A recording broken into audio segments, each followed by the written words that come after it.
So at this time, I'm going to introduce our presenter tonight, and her name is Cheryl Jones. She is the Health and Human Sciences Educator at the local Purdue Extension office in Hancock County.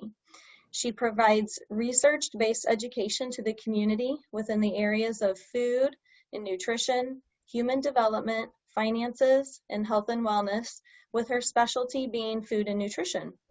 She receives a bachelor's degree in dietetics and a master's degree in food and nutrition from Ball State University. She has been a registered dietitian since 2013. Cheryl and her husband, Luke, have been married for 11 years and have 3 amazing boys. So at this time, I would like to present to you Cheryl, and she'll be talking about how food affects your mood. Thank you so much, and thank you for having me for Rise Above It. So I'm really excited to present to you guys today. So this is kind of just the objectives and things we're going to go over. We'll first talk a little bit about what research shows us, and then we'll kind of move into what are some changes we can make in our diet, or what changes our children can make in their diets. And then how can we help our children make those changes in their diets? So I first like to start out with, there are a lot of things that affect our mood. So diet is just one small piece of that. It's a very important piece, but I just want to kind of point out that there are a lot of things that are going to affect our moods. So it's not just one area that we can make a change in. We kind of have to be a holistic approach in looking at all the different areas. And so next I wanted to start with talking about what research is showing with diet and nutrition related to mental illness. This is a fairly new area, and they really have a lot of research around how food in our diet can affect our mood. And then that has kind of transitioned into them looking at, well, how can it affect mental illness? And so just briefly, I kind of wanted to touch base on this in case you're starting to hear about it. It's not well fully understood. A lot more research needs to be done, but they are looking at different things like the way diet might influence chronic inflammation. They might look at how it is affecting oxidative stress, which is kind of damaging your cells. They're looking at neuroplasticity. And this is your brain's ability to kind of grow and reorganize neural pathways. And then they're also looking at our gut microbia. So those are just the good and bad bacteria that you have in your gut. And so there is some positive outlook that they think it could potentially help with development, prevention, and management of certain conditions like depression, anxiety. But again, a lot more research needs to be done in this area before any type of recommendations are made, but it's just kind of an evolving area. And so some of the nutrients that they've looked at are omega-3 fatty acids, specifically DHA, B vitamins, vitamin D, essential amino acids, and minerals. And what you're going to notice is a lot of what they're looking at as far as diet and nutrition related to mental illness is also what they're looking at as we look at what affects our mood. And so that's kind of where they're getting the basis of their research and starting out with. So now we're going to look at research and mood. So there is a whole lot more research about how our food and diet affects our mood than it does with mental illness. So we're just going to kind of go over the different areas. So one of them is vitamin deficiency. Research shows that early stages before typical physical symptoms appear, unspecific symptoms are often noticed that are mood related. So with vitamin deficiency, you might notice things like agitation, irritability, fatigue, anxiety, forgetfulness, sleep disruption, or maybe even mood swings. And again, these things are showing up earlier on before you would have any of those physical symptoms related to the vitamin deficiency. Deficits in specific nutrients, like some of these B6, B12, iron, zinc, are associated with lower grades and higher rates of absenteeism. And then also research shows that the lack of adequate consumption of specific foods, such as fruits, vegetables, dairy products, are also associated with lower grades among students. So just kind of showing that connection between potential vitamin deficiency and not getting the adequate nutrients we need, and how it kind of affects our brain as far as mood and as well as performance in school. So what makes somebody at risk for a vitamin deficiency? These are people that often have maybe a high diet in fast food or high sugary diet. And I'm talking like all the time. This isn't just something that like every meal they might eat something like this, or most of their meals. Then you might be at higher risk because you're not consuming the variety of foods needed to get all the nutrients. Fad diets, especially if you're cutting out a whole food group, you might be cutting out a lot of nutrients. People that have food allergies or food intolerances, again, they might be cutting out a large portion. And then alcohol intake can interfere with the absorption of nutrients. And then looking at family history can also be put you at higher risk. So the next connection is looking at the gut-brain connection. So how are these two things connected? So there are certain mood-altering neurochemicals, and neurochemicals are just chemical messengers that go between two different cells or two different parts of your body. They're basically just sending a message that you're full, sending a message that you're tired. They're sending those messages. And so when we eat certain foods, certain neurochemicals are actually being produced in a greater amount. And so examples of these different neurochemicals that are released are ones like dopamine, norepinephrine, and serotonin. And you guys might have heard of some of these different neurotransmitters, but they're mood regulators, the three that I just mentioned. So research has shown that when you eat proteins, it increases the release of both dopamine and norepinephrine. Low levels of these two neurochemicals can cause depressed feelings, irritability, moodiness. And then carbohydrates, they increase the level of serotonin. And so high levels of serotonin can improve your mood, lessen depression, increase relaxation, and lower levels can cause things like insomnia, depression, aggressive behavior, and an increase in food cravings. So an interesting fact is that 90% of your serotonin receptors are actually in your gut or in your intestines. And so while serotonin is created in your brain, 90% of that serotonin supply is actually in your digestive tract. So if we have any type of disruption with our guts, between our good bacteria, bad bacteria, and how everything is processed and absorbed, it's also then going to be affecting those serotonin receptors. And so research has shown that a disruption in good and bad bacteria has been shown to lead to cognitive and mood problems.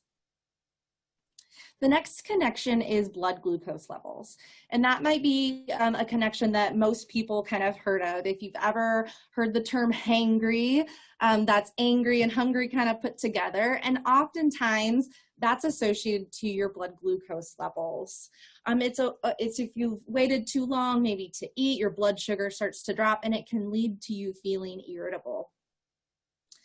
So a drop in blood glucose can often occur with skipping meals, maybe waiting too long in between meals, or if you eat something with a really high glycemic index, you can have something, it's basically the blood glucose is going to spike up really high really quickly because it's going to enter into your blood and be processed really fast, and it's going to shoot your blood glucose up really high, and then you can kind of have this drop that can leave you feeling tired and irritable. So that's where that can kind of play a part. And there is evidence that children and adolescents that eat breakfast experience positive effects on cognitive performance, academic achievement, quality of life, and well-being. So there is a lot of research around breakfast and kind of that cognitive ability and among students. And so there's another study that says skipping breakfast is associated with decreased cognitive performance. And so this is like alertness, attention, memory, a lot of those things. So kind of tying into, as we're sleeping, our blood glucose might go down when we wake up. And then, if you have lower levels, that can maybe interfere with how our brain is functioning. So the last part we're going to look at are nutrients and how they're the building blocks for a lot of functions in our body. So without these nutrients, some of these things can't be built. And so that's what our next slide is going to be about. So we're getting into more specific nutrients with this part.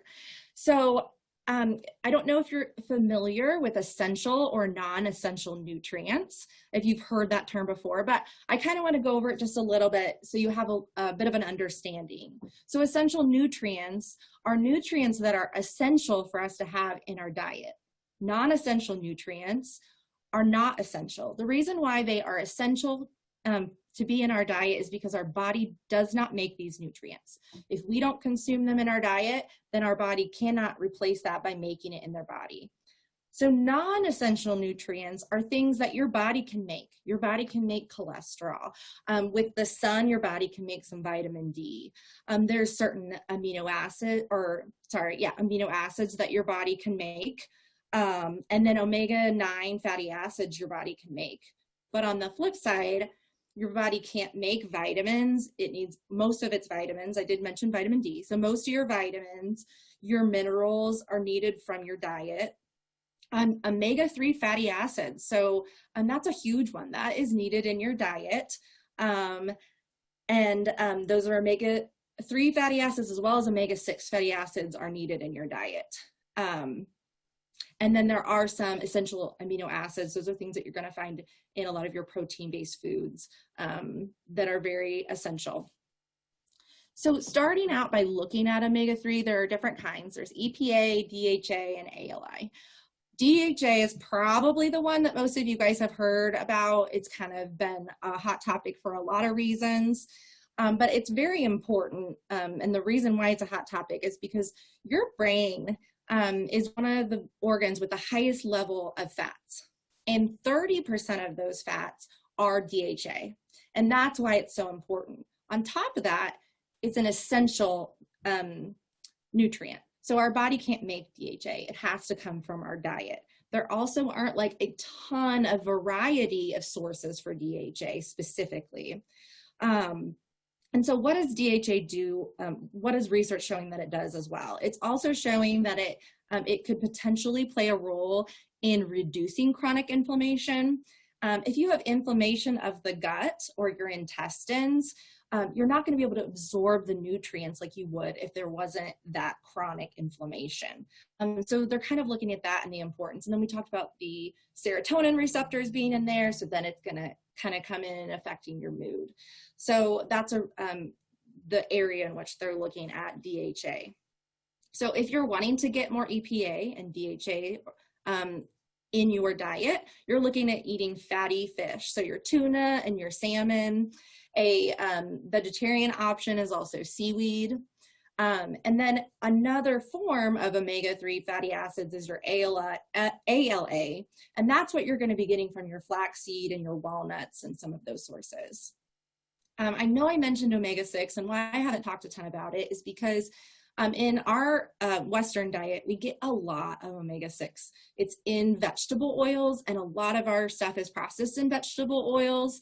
And so for the most part, we get a lot of that, whereas on the flip side, our diet doesn't contain a lot of fish, and we don't get a lot of that in our diet.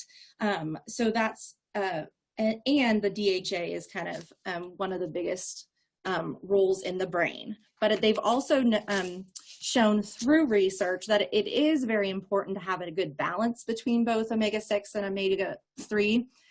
So just kind of thinking about that in the diet. Then we'll move on to B vitamins. So there are a lot of different B vitamins. Some of the ones that play a role specifically in mood would be B6 and folate. They specifically play a role in the body's production of serotonin. And then B12 is important in your red blood cell formation. and with your red blood cell, it has oxygen in it, and it's going to bring energy to your body. And so if you don't have B12 and you're not able to form those red blood cells, you might become anemic. And if you've ever heard of that, that can really just make you feel down, feel tired. And so B12, you can often find in fish, eggs, poultry, and dairy. B6, poultry, salmon, tuna, dark leafy greens, and folate, seafood, eggs, fruit, dark leafy greens, and peanuts. So as you can see, B vitamins are in a variety of different options, and so it's a little easier to get those into your diet. Vitamin D is going to also help with the regulation of the blood serotonin, or blood levels of serotonin. And you can get this in sources of salmon, dark leafy greens, and milk. And again, depending on where you live and how much sun you get, your body can make some vitamin D as well. Next, looking at amino acids. And amino acids are just building blocks for a lot of different things that are really important. So you have essential ones that you need to get in your diet, and you have ones that your body are able to make. There are a couple that are essential, meaning they are needed from your diet, that really play a role in the development of neurotransmitters, specifically dopamine and serotonin. So tryptophan is one, and some of you may have heard of it. It's often associated with turkey, and they talk about it might be affecting your tiredness after Thanksgiving, and that's kind of a whole nother area, but that might be where you have heard of tryptophan, if you have. So tryptophan is going to be a lot of your protein-based foods, but so are a lot of other amino acids. So what happens is when we eat this protein, all these amino acids rush into our bloodstream, and they're fighting to get into our brain, and they're competing against each other. Well, when we eat carbohydrates with that meal, then your body's going to release insulin. Insulin is going to open it up so that all the amino acids can go into the bloodstream except for tryptophan. So now tryptophan is going to be able to move into the brain much easier because it doesn't have that competition. So that's where they're saying, you'd think by eating the protein, that's where you're going to see the increase in serotonin, but it's actually when you eat the carbohydrates because it's helping the enter into the brain. And so then that's where you have the increase in serotonin, because tryptophan is used to make serotonin. And then tyrosine is another amino acid, and that's going to be used in the development of dopamine. So some of your sources are going to be your poultry, your beans, nuts, eggs, and dairy. So then we have minerals, and they also help with the synthesis or making of neurotransmitters. So things like iron, zinc, and magnesium. Iron is also important, just like B12, in that it helps put the oxygen in those red blood cells. So first you need B12 to make enough red blood cells, and then you need iron in order to put the oxygen in those red blood cells. And if you don't have enough iron, again, you can develop anemia. And anemia is actually iron is one of the most common nutrition deficiencies in America. So that's just something. Fatigue is kind of the biggest thing with that.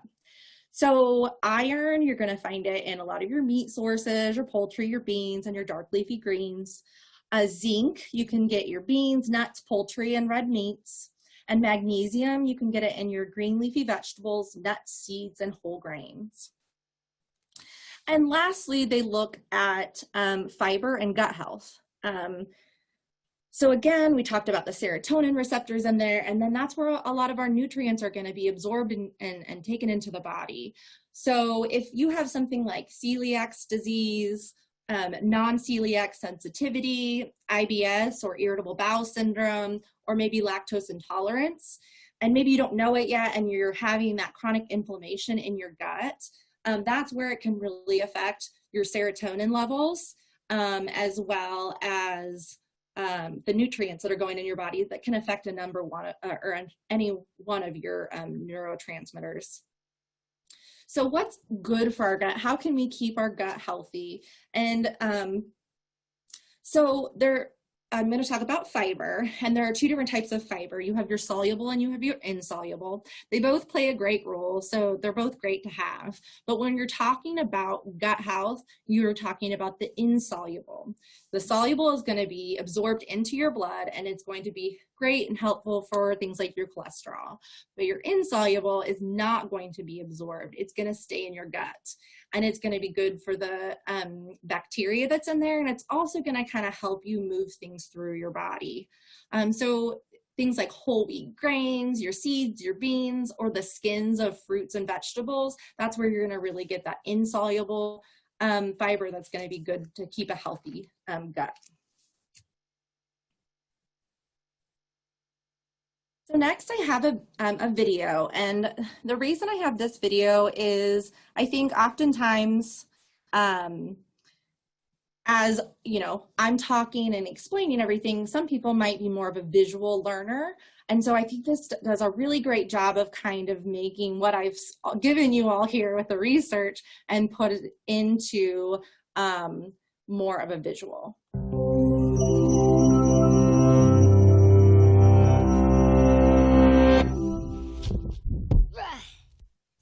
If you sucked all of the moisture out of your brain and broke it down to its constituent nutritional content, what would it look like? Most of the weight of your dehydrated brain would come from fats, also known as lipids. In the remaining brain matter, you would find proteins and amino acids, traces of micronutrients, and glucose. The brain is, of course, more than just the sum of its nutritional parts, but each component does have a distinct impact on functioning, development, mood, and energy. So that post-lunch apathy or late-night alertness you might be feeling, well, that could simply be the effects of food on your brain.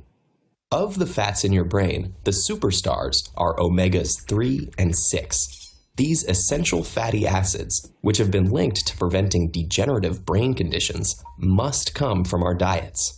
So eating omega-rich foods like nuts, seeds, and fatty fish is crucial to the creation and maintenance of cell membranes. And while omegas are good fats for your brain, long-term consumption of other fats, like trans and saturated fats, may compromise brain health. Meanwhile, proteins and amino acids, the building block nutrients of growth and development, manipulate how we feel and behave.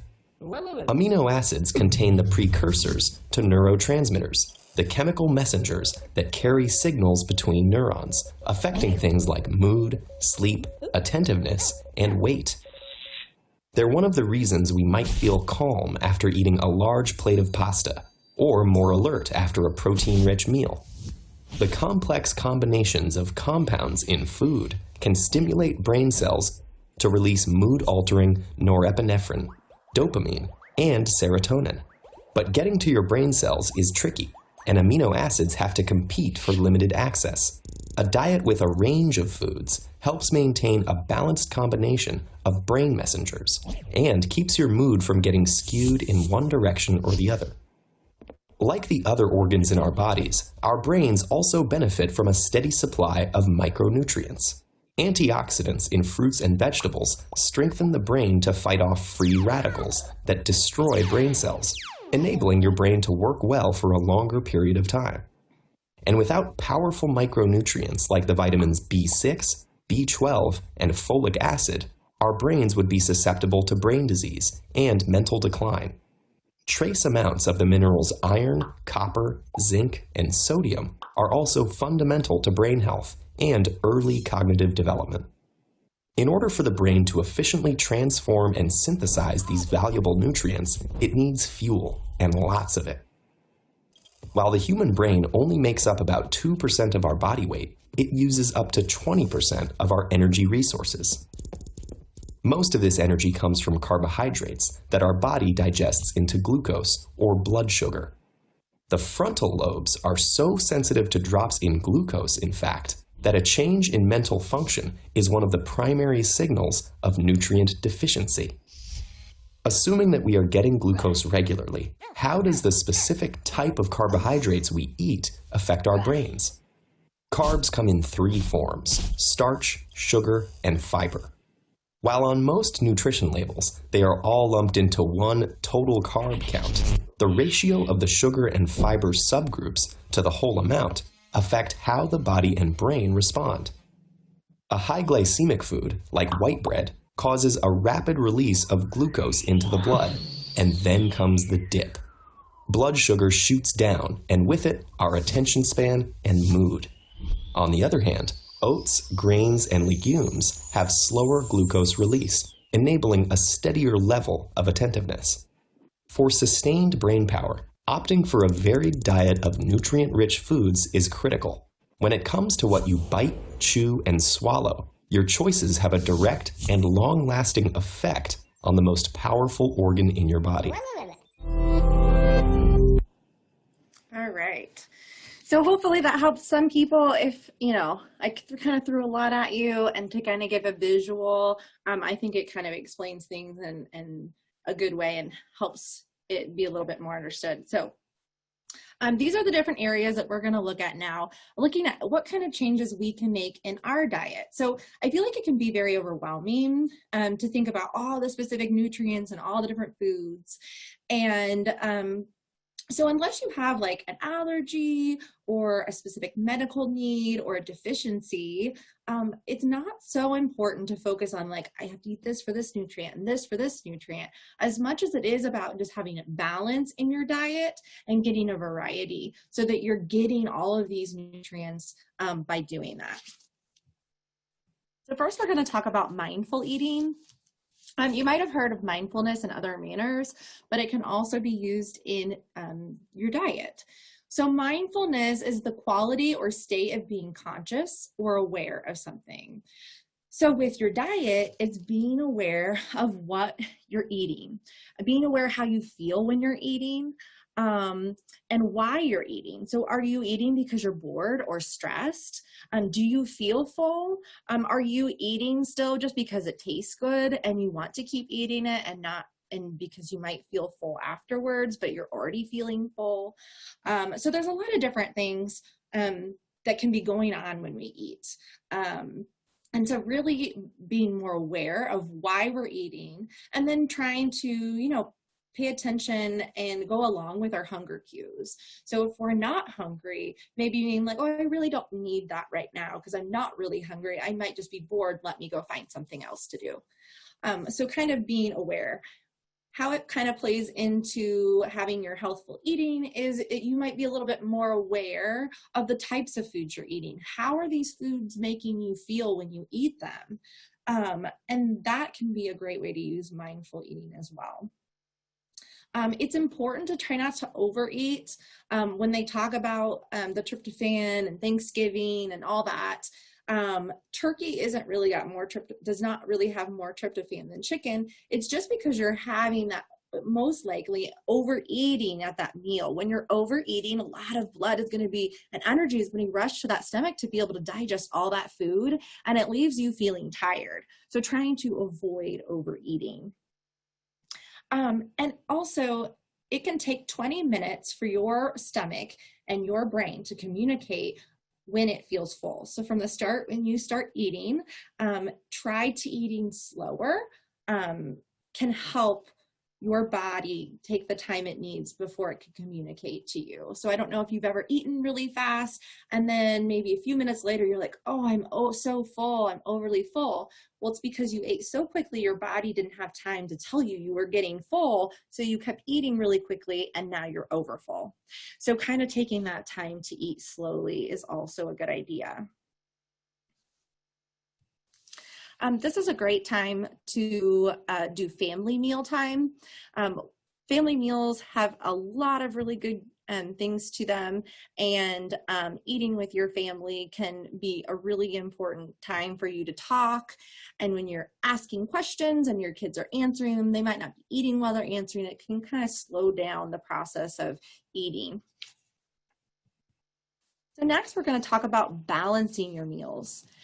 So this is really important when I talked about, okay, you don't want to have to know every single food and what nutrients they have in it to try to plan out to get all your nutrients. You just want variety. So planning, okay, I need a fruit, I need a vegetable, I need some type of grain, I need some type of protein, and then trying to switch those up. So don't eat the same 2 vegetables or the same 2 fruits. Maybe think about fruits or vegetables or protein sources that you haven't had in a long time, and then try to put those into your diet.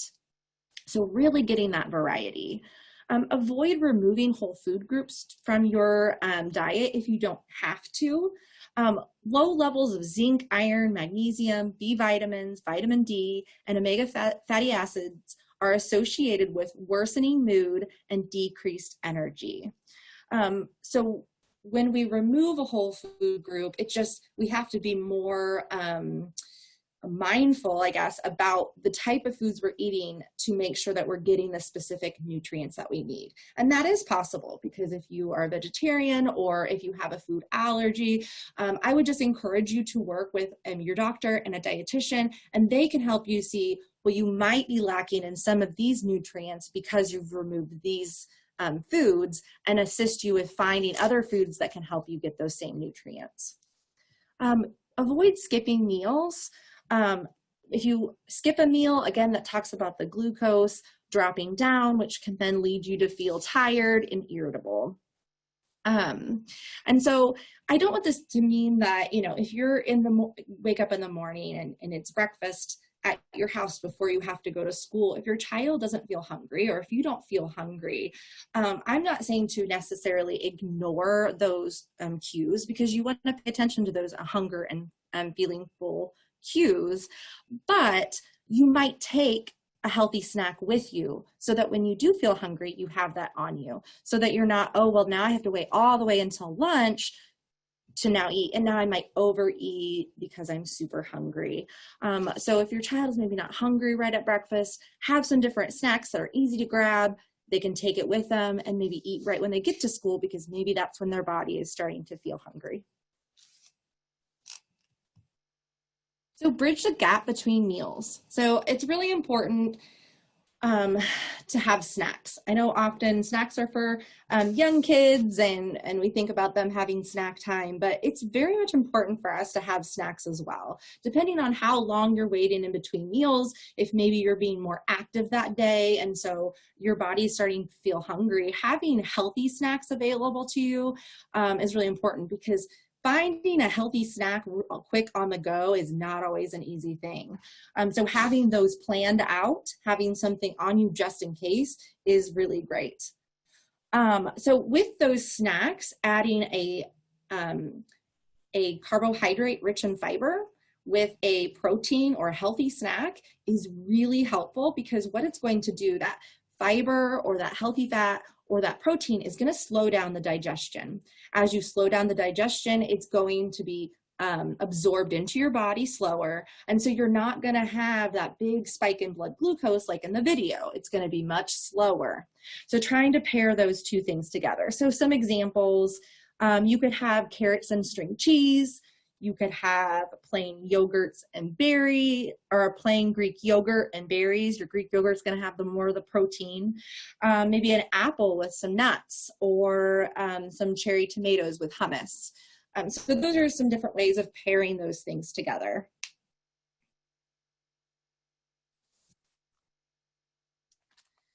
So next, we want to avoid energy crashes. So a lot of times when people are really tired, they might run for that energy drink or maybe that sugary coffee, and it could last for a little while and feel really good until you have that crash. Or you're finding yourself having to continually drink that sugary coffee or that sugary drink in order to keep that level up. And so trying to avoid drinks that are high in sugar, like your soda, your sugary coffee, your energy drinks, avoiding your refined carbohydrates. So maybe not grabbing a donut in the morning. That's not going to be very helpful. When you eat it, it's going to shoot right up and fall right down, and then you're not going to feel very good. And so I also want to point out, this doesn't mean never, doesn't mean you can never have these things. It just means be mindful about it. Kind of think about what you have going on in your day, and whether or not it would be a good idea for you to have that right then. And then what are some things that you can have in order to boost your energy? So things like coffee and tea without any added sugar are kind of your best option if you're looking at a caffeine option. Just having a good, well-rounded meal or snack can really help get that energy up and going. And then also just evaluating other things that are going on. Maybe taking a walk, getting those endorphins going. So maybe it's not really nutrition that's going to give you that boost, or maybe it's nutrition and exercise or getting good sleep. So kind of thinking about those other areas to help affect your mood. So last, we're going to look at how we can help teens make changes. So I always like to point out that I understand everybody is different, and everyone's child is different, everyone's life is different, and so you have to pick and choose what works for you. And so kind of keep that in mind as I go over these things. You know, something might not totally work for you and only part of it works, or maybe you don't think it will work, but maybe you could just give it a try, and then, you know, or maybe it just doesn't work at all. So first, we want to look at family. So adolescents really learn by watching us and by modeling. And so if we're not eating in the way that's going to help and be positive toward our moods, then our children might not also do the same things. So trying to model that behavior, and try to make those changes together. If you feel like you need to make those changes in your life as well, maybe making those changes, setting goals together, and then, you know, once you both have or all have reached that goal, then maybe it's, you know, you go get to do something together as a family or something like that. Make sure you're sharing with your children and educating them about the reasons why they should be making these changes. I think that's really important, and don't really use like a super long-term view. With children, you really want to do like something more immediate, more short-term. And so really just talking about how it affects your mood. When you eat a meal that's maybe a fast food meal, you might feel not so good afterwards. And so it's really explaining to them why they should be eating good, because it's affecting their mood. That's more of an immediate effect that you're going to have from having a healthier eating habit. All right, so then next we're going to talk about make the healthy choice the easy choice. With our kids, depending on their age, they may have little to no decision over what's being served to them, especially at home, unless they, you know, if they have a job already, they're making money, they're able to go out to eat and kind of do those things. At school, there are different options that they can choose from, but still they only have what the school is providing them as their option. So when I'm really talking about at home, so we need to make the healthy choice the easy choice. And that doesn't mean that they can't help us along the way. But if we have a ton of like the favorite junk foods and then just like an apple to choose from, then that's, you know, you're not really weighing it very easily. The child is probably going to choose some of those. I mean, I would probably choose some of those over the apple. But if you have maybe more healthier things or more options that are going to help affect their moods positively, and then maybe just some of those other foods, then they have more options on this side and maybe be more likely to make choices from that side and positively affect their mood. Again, doesn't mean you can't have any. It's just talking about moderation with your children and kind of understanding that in order to feel good, we need all these nutrients, and these are the foods that give us that nutrients. Prepare these foods ahead of time, and this isn't something you have to do on your own. I would definitely highly encourage you get everyone involved in the family in doing this. But when you're on the go in the morning, either having like boiled eggs or those little egg bites or a Greek yogurt or something that's gonna be healthy but easy to grab. You might not have time in the morning to grab something, or if they're on their way to school to grab a snack, having some things that are pre-portioned out can be helpful.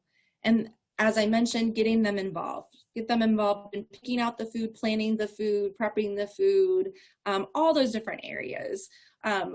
they could be the ones to prepare those easy to go snacks. They can make the yogurt-based dip. They can cut up the fruits and vegetables. They can put together the trail mix. They can pre-portion them out into little baggies so they're easy to grab and go. And then last, pick your battles. So here you are, you can model everything for them. You can make changes. You can have all these foods for them. You can explain to them why you want them to make these changes, or you would encourage them to make these changes. But in the end, it's their choices, to choose the healthier option, to choose the food that's going to give them the nutrients to feel good. And so I would encourage you to still do all those things, even if they're not necessarily making those choices right away, because what you're doing is you're just setting up a really good base. You're modeling it, they're seeing you do it every day, and then maybe one day they're like, I've been seeing her eat that every day, and it kind of looks good, so I want to try it. And then maybe they're like, maybe something happens in their life, and they're just, had a bad day, or they weren't feeling good, or maybe they're like, well, maybe I should try. She always tells me, or they always tell me about, if I eat these foods with the nutrients, that they can help my mood. And so, give them the resources, give them everything that they need, and then allow them to kind of make that choice on their own is really good. And I would encourage you not to obsess too much over what they're picking and make a big deal about it. And definitely don't make any negative comments like, oh, you're choosing the junk food again, or anything like that. Trying to build them up is a really good thing to do. So just kind of an overview of the different changes that you can make. Be mindful when and what you eat. Choose a variety of foods in each food group. Pair a fiber-rich carbohydrate with a protein or healthy fat for snacks and meals. Pack healthy snacks to bridge the gap between your meals, and you don't have to be perfect. And that's a really big thing. You don't have to go from eating one way all the way to the other. If your just goal is to pack a healthy snack each day, that's one thing, and then you're moving towards. So you don't have to be perfect, and sometimes you're not going to get around to packing that healthy snack. And it's okay. That's completely fine. And also, don't feel guilty about enjoying the foods that you love. So the cake and the ice cream or anything else, it's really important to make sure that, you still allow yourself to have the things that you love and enjoy, because if we deprive ourselves of those things, sometimes we can go a little overboard when it comes to time for, if you just give in and you have it and now you've had too much. So those are all my tips. I have lots of sources. If you guys have any need for the sources or want that information, I'm happy to provide that for you. And then this is the information for me. If you have any questions or concerns past, our little question time here at the end, please feel free to reach out to me. I also have the 24-hour crisis line and then the Healthy 365 Connection Center information. Thank you so much, Cheryl. That was awesome. Very great presentation. I appreciate you being with us tonight, and thank you guys all for being with us as well.